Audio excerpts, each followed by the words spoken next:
À Pan M360, je suis avec Alison Mijon, directrice générale et cofondatrice de l'ensemble Obiora.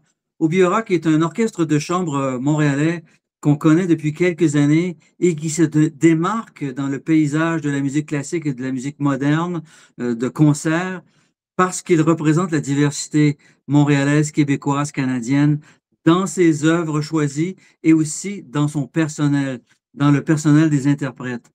Bonjour Alison. Bonjour. Alison, on parle aujourd'hui de femmes et de diversité culturelle, puisque le 8 mars approche, mais que le 2 mars, 6 jours auparavant, vous allez présenter Sororité. Sororité qui est une expression qui est l'équivalent de fraternité, mais pour les femmes, sororité pour les sœurs.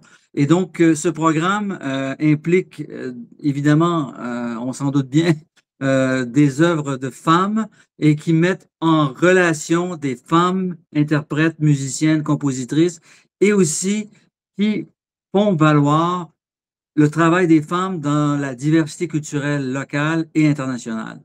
Ai-je bien résumé? Oui, c'est tout à fait bien résumé. Maintenant, qu'est-ce qui vous a motivé? On entend peu des manifestations du 8 mars qui mêlent le 8 mars et diversité culturelle en musique. Ça se fait, j'imagine, dans bien des domaines, dans bien des secteurs de la société, mais là, vous avez eu cette bonne idée de faire ça.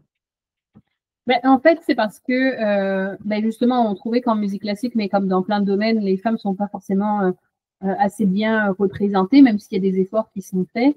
On trouvait que c'est rare en fait de trouver des programmes où c'est seulement des femmes qui sont jouées, alors qu'on trouve un millier de programmes où il y a seulement des hommes. Donc, on s'était dit que ce serait une bonne occasion justement de pousser la voix de ces femmes-là, puis de montrer le travail qui a autant de valeur finalement que ce qui est fait par les hommes. Et puis, c'était aussi l'occasion pour nous de faire autre chose, de sortir un peu de ce que les gens attendent de nous, parce que souvent, on est très sollicité quand c'est le mois de l'histoire des Noirs, les choses comme ça, les gens ont tendance à nous appeler à ces moments-là. Fait que nous, on avait justement envie de sortir de ça et de mettre les femmes d'une manière générale en valeur, qu'elles soient de la diversité ou non. Et c'est pour ça qu'on a un programme avec des femmes de différentes époques, de différentes cultures.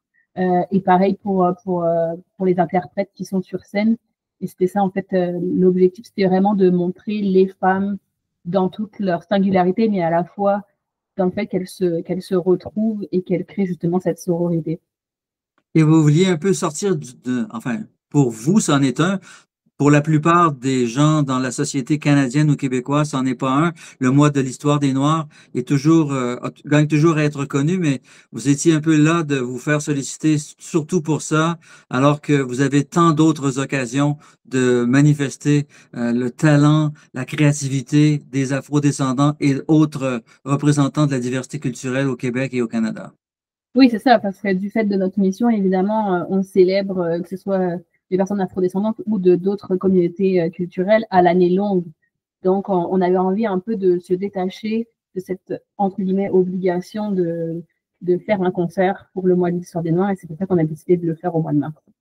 Oui. Alors parlons, sautons, plongeons dans le programme lui-même, le programme en tant que tel. Alors on a trois œuvres qui sont au programme. When Enchantment Comes de Rachel McFarlane. Alors pourriez-vous nous parler de cette œuvre-là, de la manière dont elle a été conçue, de la manière dont elle est construite par l'ensemble pour son interprétation, son exécution? Oui, donc en fait, Rachel, c'est une jeune compositrice afrodescendante qui est canadienne, qui est basée à Toronto et qui en fait est étudiante en ce moment au Berklee College of Music de Boston. Elle va avoir tout juste 23 ans. Et on avait en fait cette envie de montrer aussi quelle est la jeune génération en fait de compositeurs et compositrices, notamment issus de la diversité culturelle, qui s'en vient en fait dans les prochaines années et qui, on l'espère, sera de plus en plus jouée. En fait, on a choisi cette pièce parce que justement, elle a écrit cette pièce comme un peu un hommage à l'héritage d'Oscar Peterson. Donc, elle évoque à la fois la nostalgie des étés passés, mais aussi l'anticipation en fait de nouveaux départs. Donc, elle y met beaucoup d'émotions, elle y a mis beaucoup comme de vie en fait de elle, ce qu'elle a ressenti. Puis elle reprend aussi des motifs justement de chansons qui sont emblématiques d'Oscar Peterson, notamment When Summer Comes. Et on trouvait que c'était une belle pièce pour démarrer notre concert, de pouvoir créer un peu des émotions, d'émerveillement, puis de l'optimiste, en fait, pour ouvrir ce concert. Oui, on peut vraiment dire que Oscar Peterson est sans aucun doute le pianiste de jazz canadien le plus célèbre de l'histoire du jazz. Et Mhm. donc, c'est un Montréalais de naissance qui a grandi à Montréal et qui a vécu très longtemps à Toronto. Alors, donc, on comprend que la Torontoise soit inspirée par Oscar Peterson. Exactement. Oui, bien sûr. Et donc, cette pièce-là, elle a sûrement des relents de jazz, j'imagine. Oui, c'est ça. C'est une pièce évidemment classique, mais je pense que du fait aussi que Rachel soit une étudiante en musique de film, elle a vraiment essayé d'écrire une pièce qui se vit et qui justement amène à s'émerveiller, puis comme si en fait on voyait un film devant nous sans avoir d'image. Mhm, Puis je je pense que c'est vois. vraiment comme ça qu'elle a écrit cette pièce. OK. Ça a l'air très intéressant. C'est toujours intéressant aussi de voir de la manière dont on transforme en œuvre écrite des inspirations jazz. Mhm. Parfois c'est réussi, parfois ça ne l'est pas, mais on compte bien que ça le soit. Oui. Maintenant, Mary Shakiki Avaz de la compositrice Rina Esmail. Donc, Oui. on s'imagine que ça vient d'Asie méridionale ou bien d'inspiration d'Asie méridionale, n'est-ce pas? Alors en fait, Rina Ismail, c'est une compositrice américaine d'origine indienne.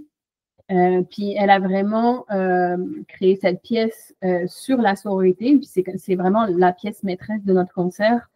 Et en fait, elle a inclus à la fois la musique classique comme occidentale que l'on connaît, mais aussi la musique classique hindustani, indienne, qui est vraiment, c'est une musique classique qui est très ancienne, qui est surtout établie dans le nord de l'Inde Le et au nord de l'Inde, oui.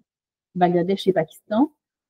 Et c'est vraiment une technicité qui est complètement différente de la musique classique occidentale. Puis dans sa pièce, justement, elle arrive à réunir ces deux musiques classiques qui sont très différentes, mais elle arrive justement à en faire quelque chose de un vrai, comment dire, en fait, la thématique de la sororité, c'est aussi dans le fait d'amener deux personnes, deux femmes de cultures différentes euh, à collaborer ensemble et à faire en sorte en fait que ça transmet la sororité au-delà même de la culture ou du lien familial finalement.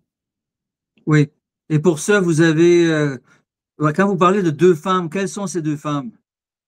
Donc ces deux femmes, on a la soprano Suzanne Tafo et la chanteuse hindustani Anuja Pandit Rao, donc qui vont interpréter ces deux personnages clés. Oui, donc Ananda Pranjitao, elle est une chanteuse de tradition hindoustanie, donc elle connaît très très bien tous les ragas du nord de l'Inde et de cette façon-là, on a été capable de combiner une partition écrite avec des ragas indiens qui s'apprennent de manière orale normalement. Exactement, oui, parce que c'est vrai que la musique classique hindustanie, c'est plus une tradition orale, mais comme Rina Ismail est d'origine indienne, c'est aussi une tradition qu'elle connaît bien. Et justement, le fait d'avoir à la fois euh, les connaissances en musique classique occidentale et en musique classique indienne, ça lui a permis, elle, de pouvoir écrire cette partition et d'avoir justement les bons éléments qui permettent aux deux interprètes de se retrouver dans la musique. Oui, et les échelles sont quand même différentes. La musique classique indienne du Nord prévoit même des 16e de ton parfois. Donc, c'est quand même fort différent en termes de gamme, il n'y a pas d'harmonie dans la musique classique indienne. C'est de la musique monodique et donc toujours confronté à un genre de drone, un bourdon de l'harmonium. Et donc, les accords se font toujours sur deux notes, alors que la musique classique occidentale est complètement différente est beaucoup plus primitif d'un point de vue rythmique que la musique classique indienne. Alors, comment on fait pour être capable de créer l'alliage?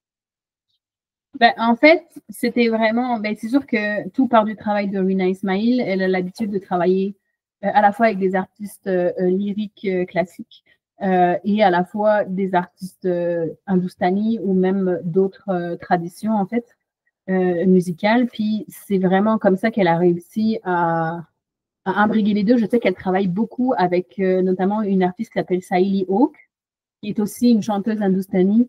Et je sais qu'elles font beaucoup de réinterprétation de musique classique occidentale, que ce soit, je pense, la dernière fois, j'ai vu comme du Bach ou il y a différentes, du Schubert, il me semble aussi. Donc, comme elle a vraiment les connaissances des deux styles musicaux, pour elle, c'est très simple, en fait, de les manier correctement. OK, on voit. Enfin, on fait confiance, ça devrait être très intéressant. Ce sont deux très grandes traditions. Lorsqu'elles s'unissent, c'est toujours mieux. Mhm. Les expériences de la musique hindoustanie et du jazz, par exemple, avec Shakti, avaient été extrêmement instructives et réussies. Alors, pourquoi ça ne se passerait pas avec la musique classique écrite? Exactement. Maintenant, vous allez conclure avec Gaelic Symphony de la grande compositrice Amy Beach. Mhm.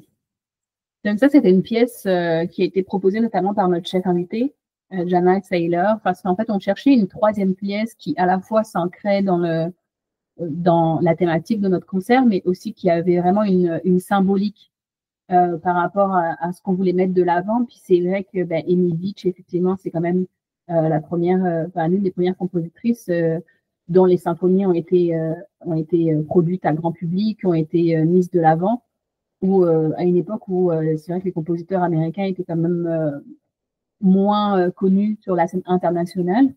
Donc, pour nous, c'était aussi justement l'occasion de montrer quel est le parcours de cette pionnière, en fait, et de tout son travail, tout le travail qu'elle a fait, qui au final a mené aussi à aider les plus jeunes compositrices à pouvoir être mises de l'avant et à pouvoir faire ce métier, en fait, tout simplement. Et donc, vous avez cette fois-ci recruté, enfin choisi une compositrice qui n'est pas originaire de la diversité, mais à l'époque, on pouvait la qualifier ainsi parce que les compositrices femmes américaines, il y a un siècle de ça, étaient absolument minoritaires. Tout à fait. Mais c'est sûr que notre objectif, c'est de mettre en lumière le plus possible les personnes et les artistes issus de la diversité culturelle, mais on est aussi ouvert toujours à avoir des compositeurs et compositrices qui ne le sont pas forcément, mais qui proposent de la musique qui peut toucher notre public, en fait, tout simplement, par les émotions que la musique transmet. Donc, on se ferme jamais à ce type de composition parce qu'on trouve que c'est essentiel, puis c'est aussi dans notre vision éducative aussi de notre public, parce qu'on a un public qui est quand même très différent du public qui va habituellement au concert de musique classique et que souvent, ils ne connaissent pas non plus, entre guillemets, les canons traditionnels que d'autres personnes pourraient connaître. Donc, c'est aussi pour ça qu'on choisit parfois de mettre ce type de pièce. Ouais, c'est très bien de le faire. De toute façon, ça fait partie de la formation de vos propres interprètes, de Tout vos à fait. propres compositeurs invités, de Mhm. vos propres chefs invités.